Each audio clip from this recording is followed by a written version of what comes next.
The Season of Scandal by Romance Haven. Episode 1. The Season Begins.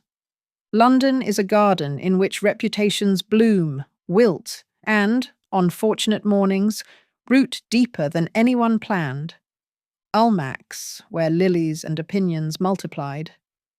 It began, as such seasons always did, with an excess of lilies and opinions. The Roslyn carriage drew up before Almack's assembly rooms, precisely late enough to declare itself fashionable, and precisely early enough to declare itself hopeful. Elinor Roslyn stared at the glittering doorway and told herself she was not nervous. She did not believe in nerves. She believed in proofs, in music in the minor key, and in the usefulness of fresh air when both failed her. "Do not glare," said Lady Aurelia Roslyn, smoothing a kid glove with the sort of authority that did not need to raise its voice. "It makes the lilies feel judged." "The lilies invited it," Elinor replied. "They have come overdressed." Her mother's mouth tilted. Approval, or the nearest thing she allowed in public. "One dance with someone tolerable," Aurelia said. "Then you may refresh yourself with lemonade and disdain." Elinor promised, as she always promised, as she always broke. Almack's rarely produced men who could be called tolerable without argument, and even fewer dances that deserved defence. The Roslyns passed beneath the chandeliers into a room that had made a profession of brightness. Beeswax and blossoms conspired with silk and powder. The air was a well-mannered crush. Chaperones watched the floor with the loving ferocity of generals surveying a battlefield. The string quartet tuned their bows to optimism, as if optimism were a key one might play in. Thomas Roslyn, Viscount of the same, peeled away almost at once with a bow that had charmed bills from creditors and hearts from widows, though only the latter forgave him for it. "Sisters, do not rescue me unless I sink entirely," he murmured, eyeing the card tables beyond the door to the supper room, where a host with an unfortunate love of wagers had arranged a discreet corner. "You will know it by the bubbles." "Do not drink them," Elinor said. "Some of us must," Thomas said mournfully, "for the family." Juliet smothered a smile behind her fan. She had tucked a tiny sketchbook into the ribbon at her wrist. Elinor could see the corner of paper peeping out like mischief. "If you intend to drown, do it interestingly," Juliet advised. "Pose at an angle." Phoebe made a sound that was half laugh, half sigh. "Do none of you ever think simply of the music?" Elinor, who did not admit it. The music swelled. The floor opened. Names and titles moved like chess, no, like cards. One liked to pretend at strategy when chance had strong opinions. Elinor made the necessary courtesies, exchanged the required pleasantries, and refused two partners with the sort of polite regret that made future refusals still possible. She reached the promised lemonade, which sweated into its crystal with an almost moral determination, and found herself intercepted by someone who changed the air around him simply by standing in it. "Miss Roslyn," said the Duke of Aylesford. He did not bow as if to advertise himself. He bowed as if the movement had purpose, and the purpose were respect. The effect was vexingly persuasive. He was tall, which one had expected, and severe, which one had heard, and grey-eyed, which one discovered when those eyes considered one without flattery. He dressed as if he believed in economy of line and abundance of thought. "You look as though you intend to argue with the refreshments," he said. "I prefer to argue with sentient opponents," Elinor said, and raised her glass. "This is not one." "Almack's would disagree," he said gravely. "They take their lemonade as the Romans took Rhodes, seriously." He did not smile quite. A corner of his mouth shifted, as if it had been warned against pleasure, and was determined to disobey moderately. Elinor had seen men look at her with admiration, calculation, irritation, and once with the sort of devotion that had ended with the need to avoid his mother's stare at church. She had not often been looked at as if she were a proposition to be proved. "I am told," she said, "that one must learn to enjoy what is offered." "Only if one knows who is paying for it," he said. The waltz began, one of those fashionable numbers smuggled in despite the patroness's suspicion of anything so dangerously circular.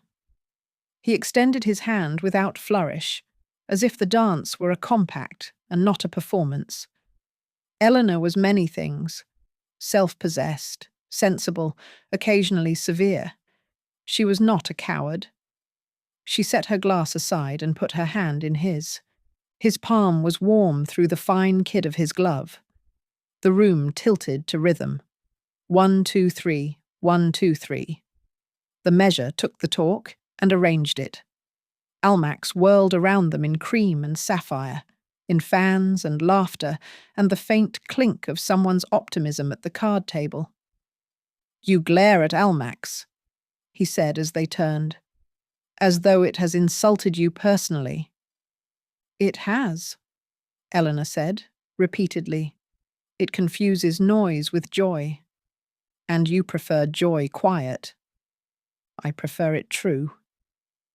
He took that in, not huffily, not humorlessly.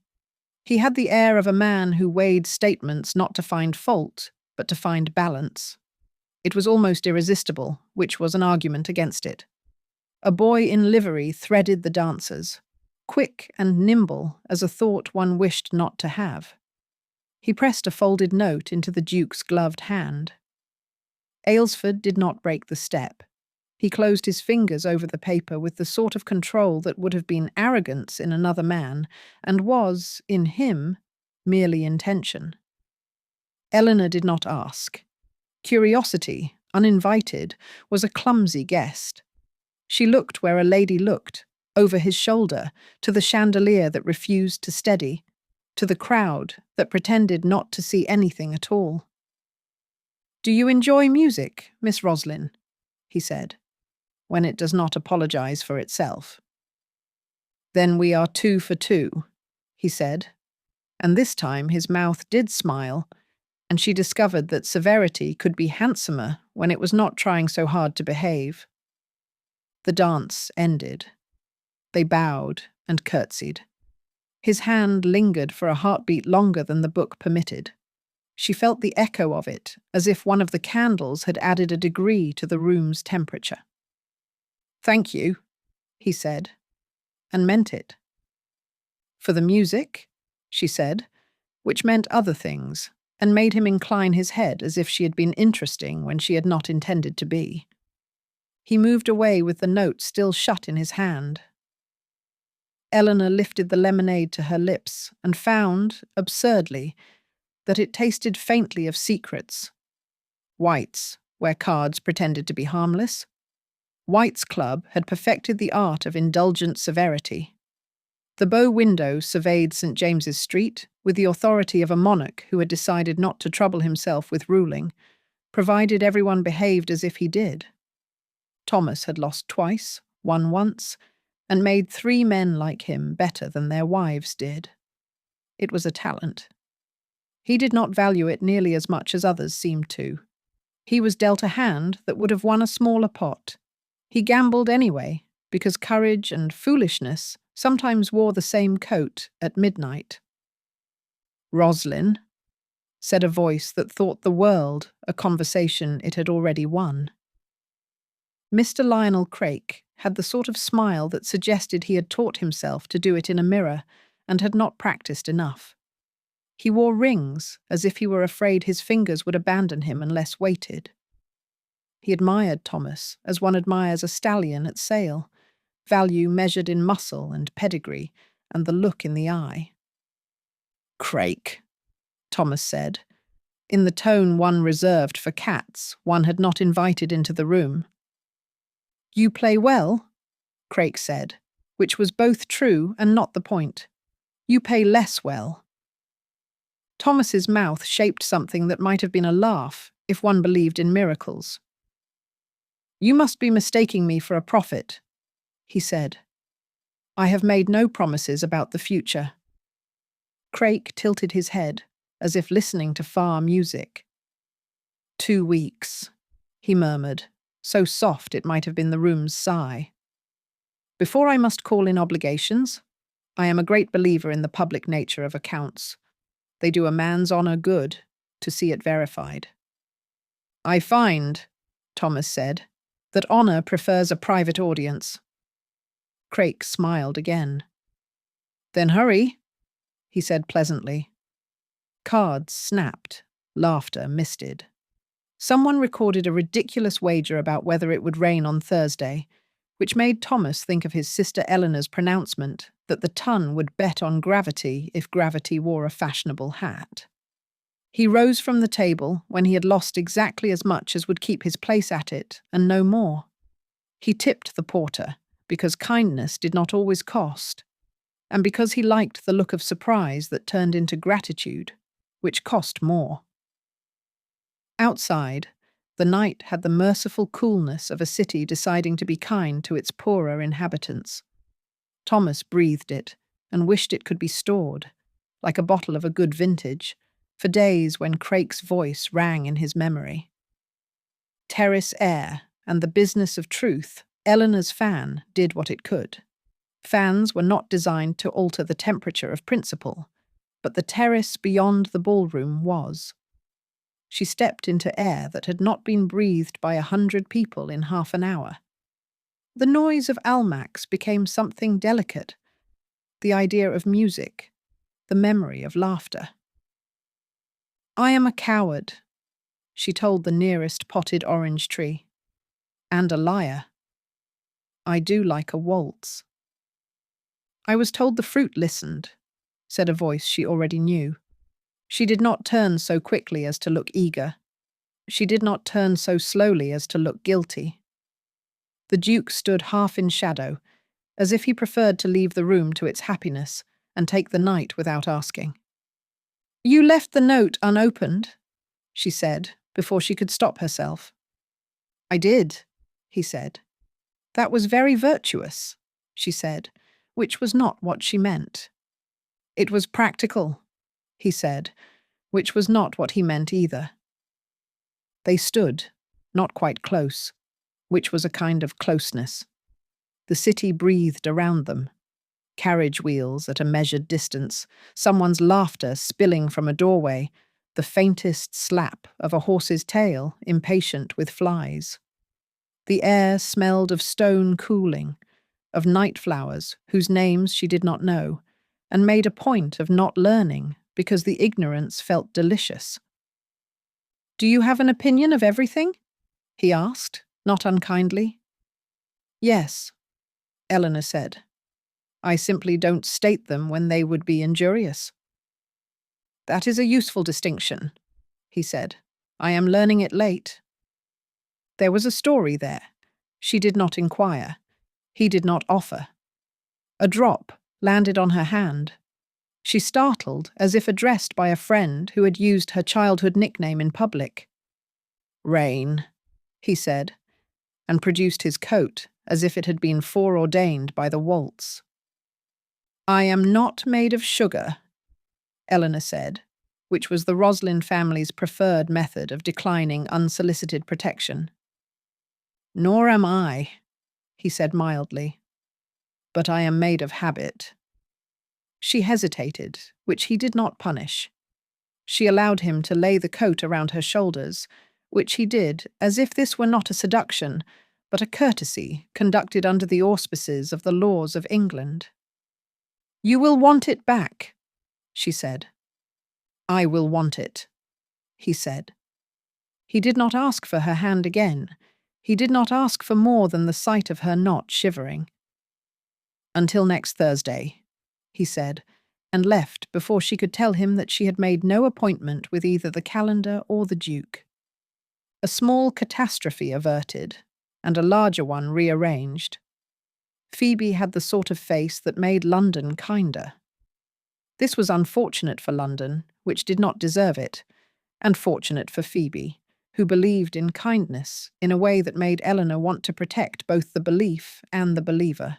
On her way to the retiring room, Phoebe's reticule ceased to be in contact with its owner with the sort of efficiency that suggests practice.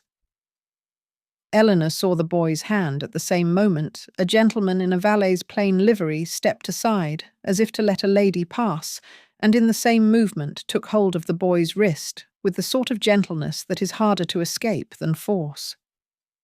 "You have a very quick hand," the gentleman said, in a tone that did not travel beyond the triangle of himself, the boy, and the bag. "It deserves better employment." The boy considered flight, the way a bird considers the existence of glass. He reconsidered when he registered calm eyes, the sort that did not mistake pity for weakness. He put the reticule into the man's palm with a mutinous sigh. "Run along," the gentleman said, and the boy did, but not far. He would remember that voice. Phoebe, who had been aware of none of this until she turned and found herself still in possession of her evening, looked from her bag, to the man, to her sister. "Thank you," she said, with gratitude that could have watered gardens. "The pleasure is mine," the man said, which would have been a foolish thing to say if his eyes had not promised nothing more than safety. He was dressed as a valet, but his posture belonged to someone used to rooms where decisions were made. His voice had the clipped economy of someone who could not afford ornament and didn't miss it. Elinor's mind, which collected patterns for work and for comfort, tucked away the detail. She thanked him, as courtesy demanded. He bowed with a simplicity that did not trouble itself with rank and stepped back into the current of those who belonged below stairs and saw everything that occurred above them. "He was very kind," Phoebe said when he had gone. "He was very competent," Elinor said, which in their lexicon was a greater compliment.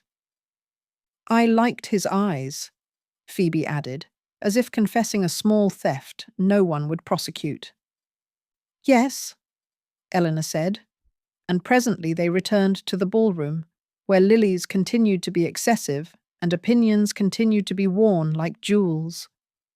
Ink and iron, and a girl who chose her lines. Juliet left Almack's a full hour before her family and bought herself 40 minutes of sleep by virtue of being who she was and doing what she should not. The print shop off Fleet Street had a bell that pretended to be discreet and failed. She flicked it anyway.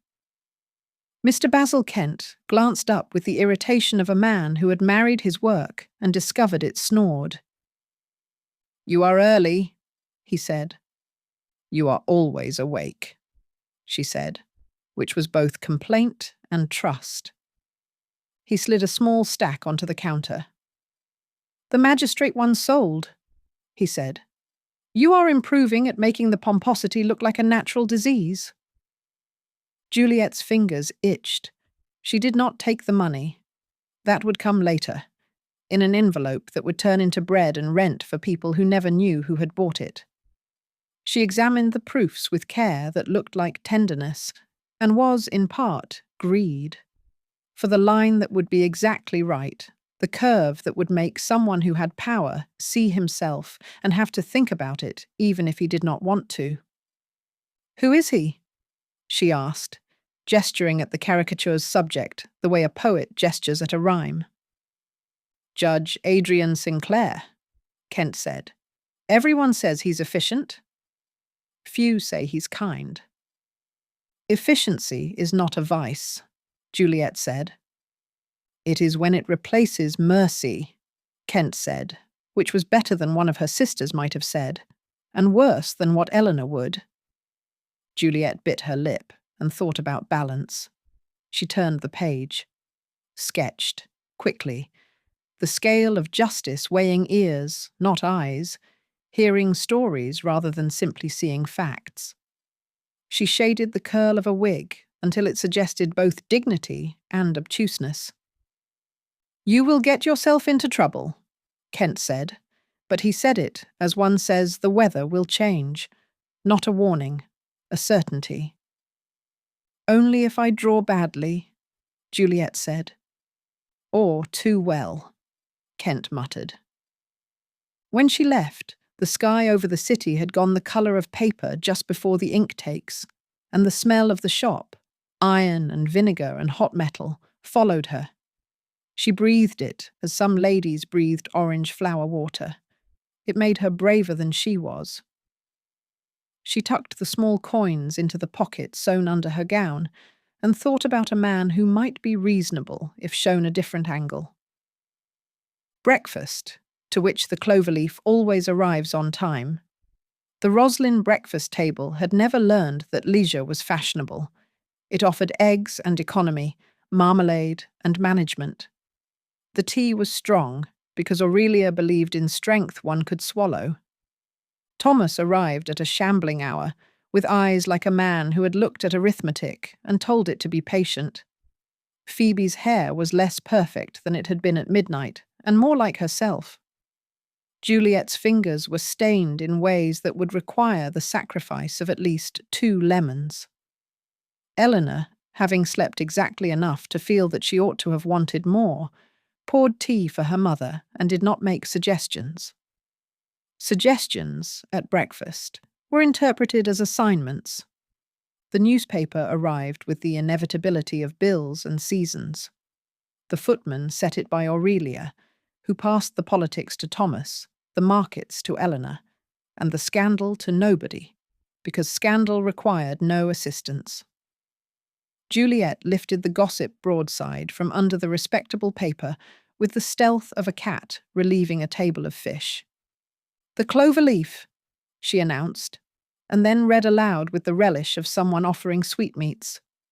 "Dearest reader, the season opens with a surfeit of lilies, a dearth of patience, and one particular waltz in which a gentleman danced while his pocket burned. It becomes a man to multitask, but one hopes it is his soul he divides, not his coin." "Wicked," Phoebe said, delighted. "Vicious," Thomas said, admiring. "Useful," said Aurelia, who had opinions about the uses of a good pen and the harm of a bad one. "Who is it this time?" "Initials," Juliet said, "as always. A dash where a name might be. It could be any of 20 men if one wanted them to be embarrassed." Elinor pretended not to remember a note folded into a gloved hand. She pretended, and then she raised a brow, because pretending without dignity was worse than honesty with poor manners. "People will think of whomever they want to think of," she said. "That is the beauty and the cowardice of it." "Do you think less of him?" Phoebe asked, soft voice turned in Elinor's direction as one turns a plant to the light. "I think," Elinor said, "that people are complicated and the paper is witty." "Poets," Thomas said, "have been wishing for such mercy for centuries." "Poets," Aurelia said, "should get up earlier." They ate, which was the main business of breakfast, and they planned. St. Bridget's charity would need funds. The fashionable households would need to be persuaded that giving was chic. The less fashionable would need to be told where to stand and when to smile. Elinor made a list. Aurelia added to it by virtue of having a memory that did not need to be told what it had decided yesterday. When the things that could be done had been assigned to those who could do them, and the things that could not be done had been put away for later like good china, the house exhaled. Elinor took the scandal sheet to the window. She read the Cloverleaf's closing lines again. There was a sting there, artfully softened by the ribbon of wit. "Do not let it worry you," Aurelia said, appearing as mothers do when one most wants to be alone and least ought to be. "Newspapers do not change men. Women do." That gives them a great deal of credit, Elinor said. It gives you an assignment, Aurelia returned, and kissed her daughter's temple as if she had not just given her the sort of work that could cost a girl's sleep. Aylesford's numbers and a man's decision not to bend Aylesford House did not flaunt, it suggested. The library suggested that the mind that used it preferred clarity to ornament, facts to frippery. The Duke sat at a desk that had been used by 3 men who had thought themselves indispensable and been mistaken, then opened the letter the page had pressed upon him the previous night, and discovered that practicalities could sound like threats. The hand was his steward's. Careful, precise, ink that did not blot. The content was not new. It was merely concentrated. Payments were being demanded by a consortium of rivermen with friends who attended the same balls as their employers' wives. Fire had not been an accident. The losses to the Blackwell house were minimal compared to those he had refused to recover by moving along the payments others considered the cost of doing business. He could, the letter suggested, with the sort of courtesy that should have come with apologies, make everything simpler by doing what men did when they wanted to be left alone. Pay. He had paid bribes once, in a country not his own, in a war that had eaten young men as if they were bread. The price had been right then. The price now would be wrong in a way that would echo to children not yet born. He folded the letter and set it to the right of the inkstand, where difficult things went before they became necessary things. He took a fresh sheet and wrote in an upright hand. No river payments. Economize. Endure. I will not make the estate clean by dirtying my hands. Find me the names we lack. We will answer in court, not on the steps to a counting house. He sanded the page. He sealed it. He sat with his hands palm down on the desk, as if to level the surface of the world by pressure. He should not think of Miss Roslyn. He did not make a habit of thinking of women whose opinions of him could be mistaken for weather and therefore changeable. He thought of her as one thinks of a tune one did not mean to hum and found oneself humming anyway at the window. He rose before the memory could become more than a rhythm. Pembroke, he said when his friend arrived, failing as usual to knock. If you intended to teach me the attraction of idleness, you have failed. Lord Pembroke grinned and pitched himself into a chair with the abandon of a man whose furniture had never dared betray him. I intended to congratulate you. I hear you danced last night. The Tun has forgiven lesser faults for less. It was a waltz, Aylesford said. So are many marriages, Pembroke said cheerfully. You could do worse than Miss Roslyn, if that is the rumour that will be made of any conversation between us for the next fortnight. Aylesford gave him a look that would have frozen other men and made Pembroke warmer. Most things are worse than Miss Roslyn, he said, which might have been a confession if he had been inclined to make them. The garden's counsel and a letter that was not hers. The Roslyn garden had more ambition than acreage. It grew linden and lavender and lilies, and the sort of courage best cultivated in private. Elinor walked there in the hour before callers decided she was hospitable. The sunlight laid itself over the bench with the faithful possessiveness of a dog. She had never met a duke she wished to see again. She had not, until last night, met one who looked as if he wished to see her again, for reasons that were not either poetic or ridiculous. She had enjoyed the dance. This was not a disaster. Enjoyment, as a rule, was a sign of being alive, not a sign of being foolish. That it had involved a hand at her waist did not doom anyone's future. A small boy appeared through the side gate with the unembarrassed speed of an errand. "Miss?" he said, cap in hands, cheeks like apples raided early. "From the printers, miss." Elinor took the handbill as one takes a bird that has flown into a room and panicked. It was a rival gossip sheet, with less wit and more sting. It suggested that a certain lady had employed calculation at the expense of hearts.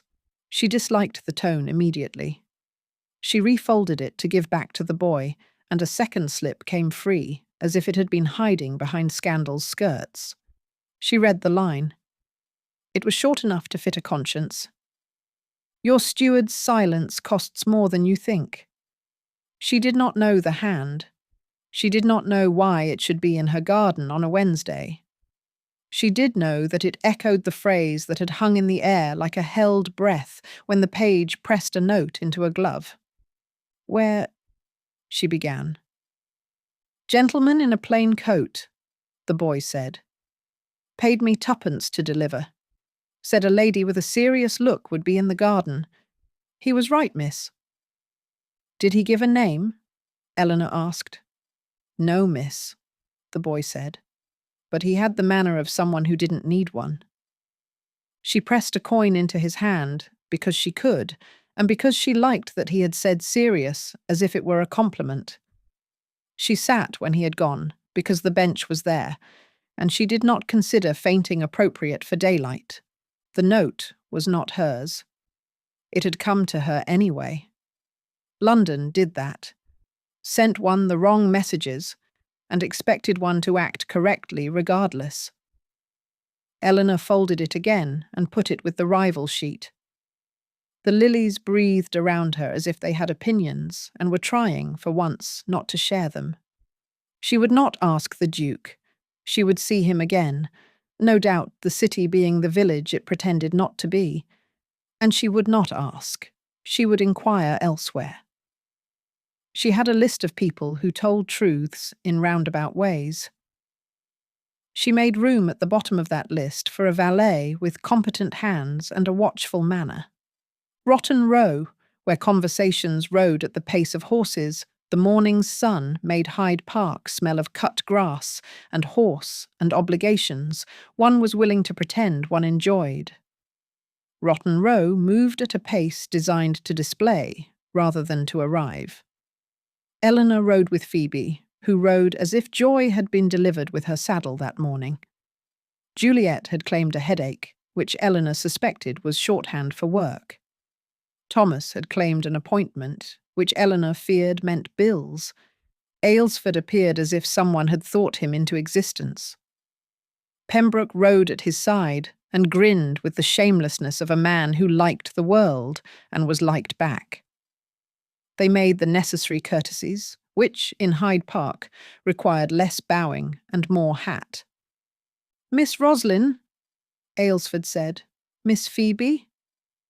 Your Grace, Elinor said, as if one could speak a title without weighing it. He asked after their mother. He asked after the music at Almack's, as if music were a person whose feelings mattered. He did not allude to gardens or coats or notes. For this, Elinor forgave him a great deal, which made her cautious. Will you attend Lady Harrow's salon? He asked. If we are invited, Elinor said. You will be, Pembroke said cheerfully. Harrow collects the interesting as other ladies collect shells. If she collects us, Elinor said, we shall do our best to be polished. Aylesford's mouth, that treacherous mouth, considered a smile and decided against it. Harrow's rooms are instructive, he said. They teach one the value of choosing one's audience. Elinor lifted her chin enough to make a point, and not enough to qualify as rudeness. I always choose mine, she said. They do not always choose me. Then they are fools, he said, before he had consulted his own reserve, and rewarded himself by looking at the bridle as if it had asked for advice on handling a fractious temperament. Phoebe, who had the charming habit of seeing kindness as fact and ill temper as a rumour, waved to a friend and cantered forward to speak of lace and happiness. The men matched Elinor's slower pace without making it feel like protection. Do you enjoy salons? Aylesford asked. I enjoy wit, Elinor said. Salons sometimes remember to invite it. I prefer arguments that end with the possibility of friendship, he said. Then you will be disappointed, Elinor said. Harrow prefers arguments that end with applause. I have never, he said, and this time he did smile because he could not help himself, applauded a conversation. You have never spoken to my mother, then, Elinor said, and forgot, for 3 heartbeats, to be careful. An invitation that sounded like a dare. The card arrived an hour after they returned home, delivered by a footman whose calves were the envy of the neighbourhood and whose discretion was beyond price. Lady Harrow requested the pleasure of the Roslyns' company on Thursday for a small musical evening. Small meant the number of people Harrow invited when she wished one's rise or fall to be witnessed by the right number of eyes. Aurelia looked at the card as if the parchment had asked for moral instruction. We will attend, she said. We will be serenely uninteresting. It is an impossible goal, Thomas said from the back of a chair. At least for me. For you, Aurelia said. Uninteresting is a discipline. For your sisters, it is an insult.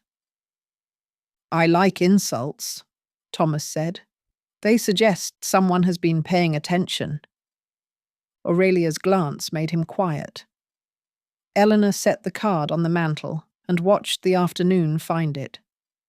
Invitations had weight. This one leaned. Do not be nervous, Phoebe said, hugging Elinor with the sort of affection that could not imagine not being returned.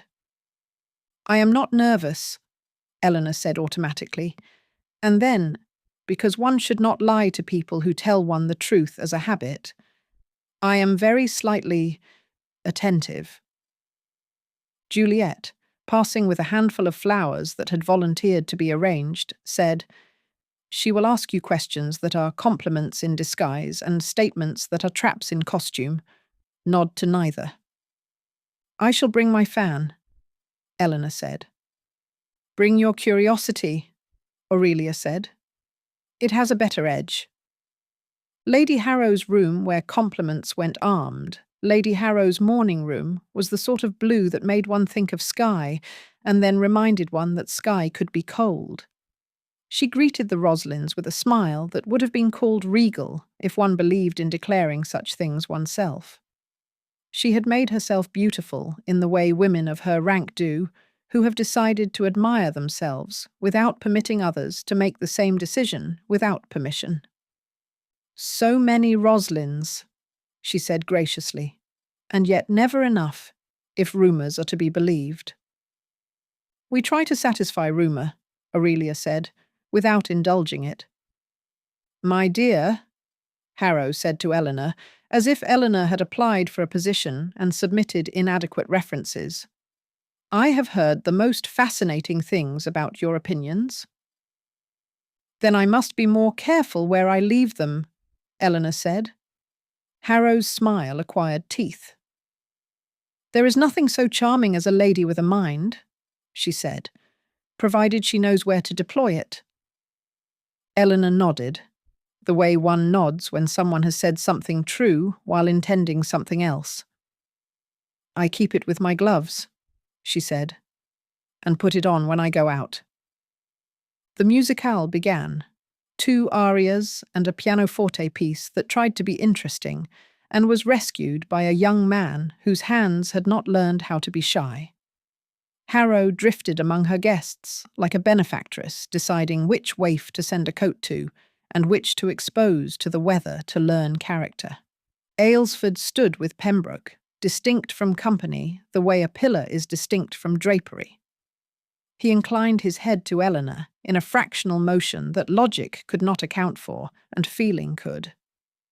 An old woman with eyes like Intel Lecter's older sister patted Elinor's hand and said, He will do. Madam, Elinor said. For waltzes, the woman said, as if something else would be vulgar. Harrow's gaze grazed Aurelia with something like history, and something like appetite. "How is your charity, Lady Aurelia?" "Still saving London one loaf at a time." "It is astonishing," Aurelia said, "how far one loaf goes when one places it in the right hands." "Indeed," Harrow said. "And in the right papers?" Aurelia's smile was a masterclass in the meaning of elegant. "When necessary," she said. The note returns to its author, and does not. The page boy threaded the room with fewer manners and more purpose than before. He was stopped, halfway to the Duke, by a gentleman in valet's clothing. The exchange was neat, a note handed one way, a coin the other, an expression neither pleased nor displeased because those emotions get one noticed. The valet did not take the note to the Duke. He took it to the hall, where notes sometimes went to consider their futures. Elinor's breath did a foolish thing, hitched, and then did a virtuous thing, stopped hitching. She was not a party to this. She would not make herself one. She wandered toward the long windows, where one could observe without appearing to. The valet, if he was a valet, emerged from the hall 2 minutes later with empty hands and an expression that said that things had been placed where they ought to be. "Miss Roslyn," Aylesford said behind her, "you look as if you have solved a problem." "I often do," she said. "Do you share your methods?"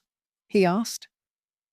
"Only when asked politely," she said, and he laughed, a sound so quiet one might mistake it for someone else's breath. The morning after, in which an argument tried to be conversation, Elinor had discovered that when the world insisted upon handing one its gossip, it was best to receive it seated. The rival sheet arrived with the respectable paper, and, having no respectability of its own, borrowed some by proximity. It suggested a lady with calculating eyes and a charitable reputation had decided to employ both where they would do the most good to herself and the least to others. It did not name her. It did not need to. Elinor folded it with more care than it deserved.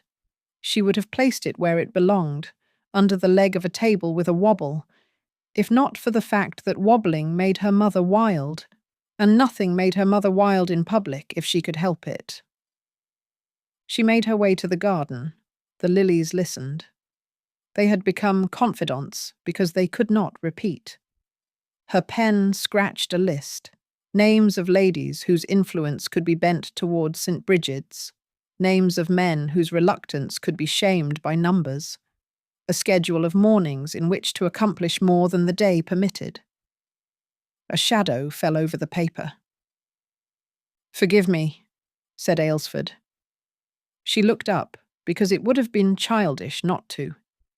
He held himself with a sort of control that managed not to be stiffness. He looked as if he had walked to her, because there had been no honourable alternative.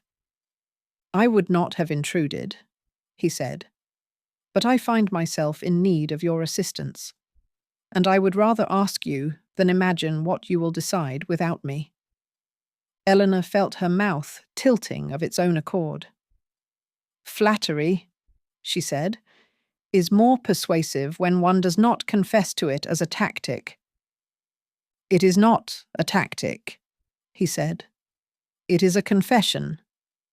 I fear Lady Harrow intends to use your name, and mine, to add spice to her entertainments.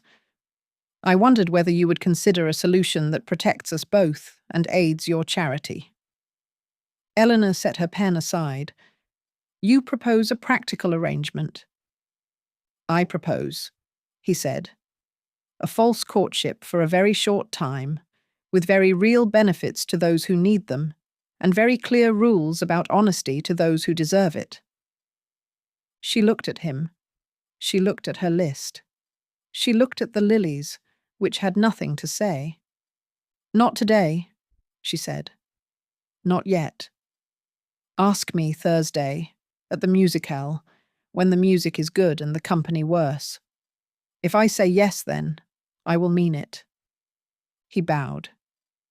"I will ask," he said. He left. The garden took him back the way it takes weather.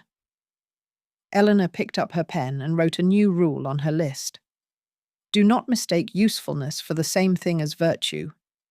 Then, because she was not made of stone, even if she did not wish to be made of sugar, she added, consider the possibility that both can exist in one arrangement.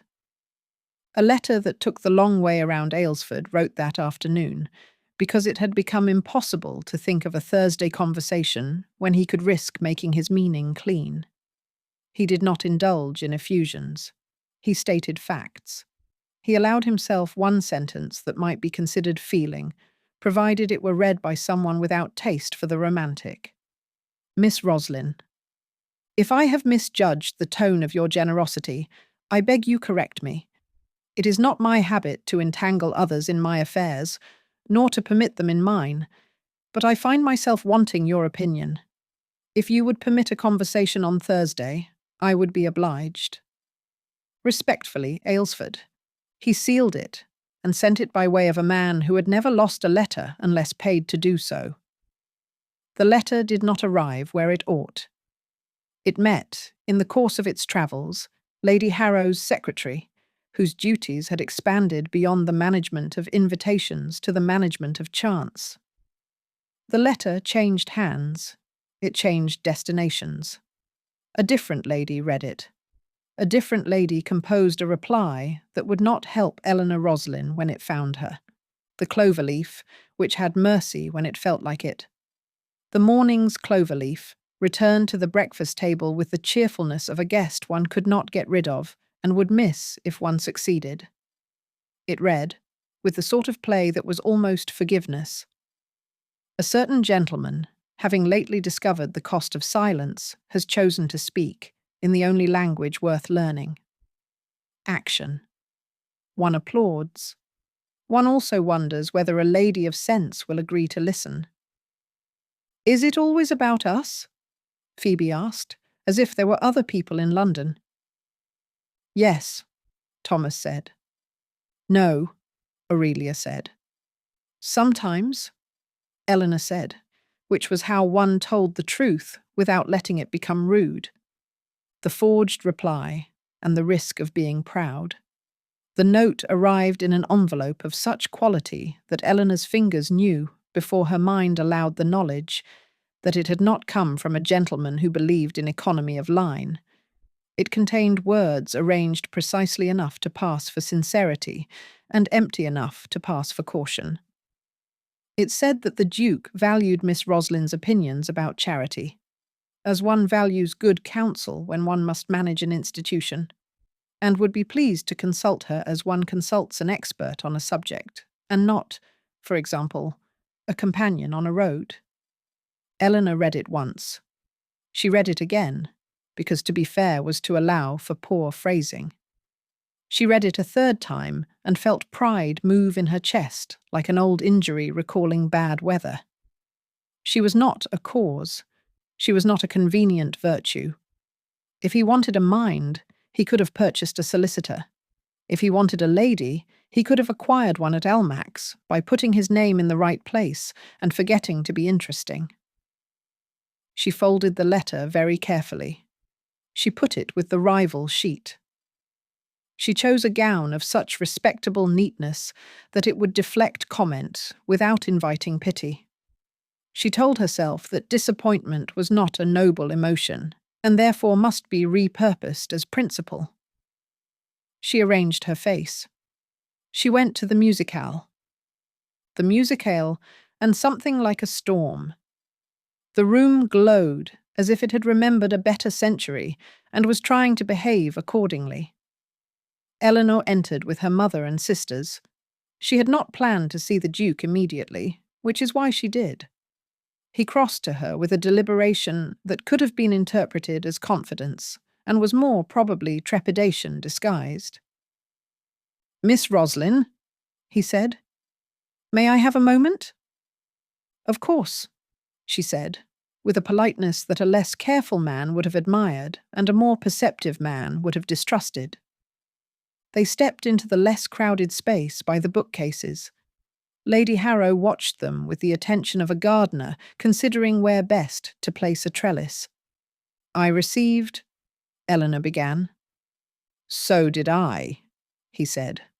"I do not," she said, "wish to be useful to you in the manner of a pamphlet."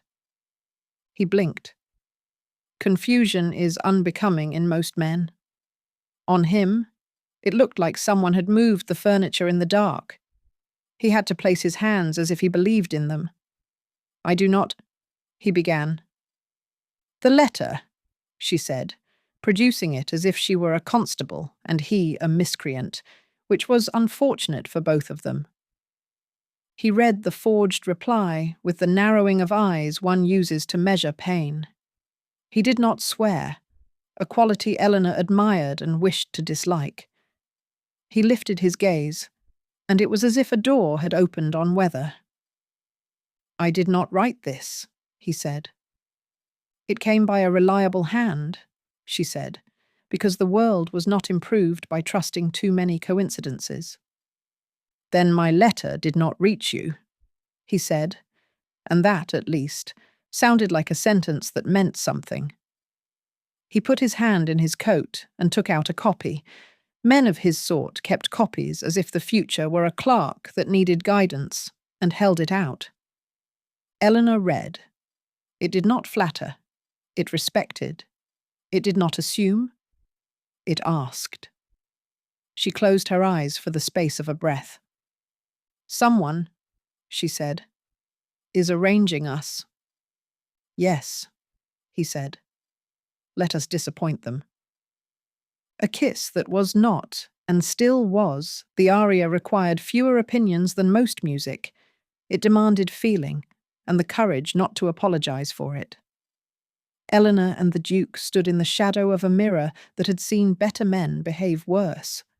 They did not kiss, because that would have been rash, and because the room would have eaten it like sweetmeats and left nothing but the paper. They inclined toward one another with such accuracy that their restraint counted as passion.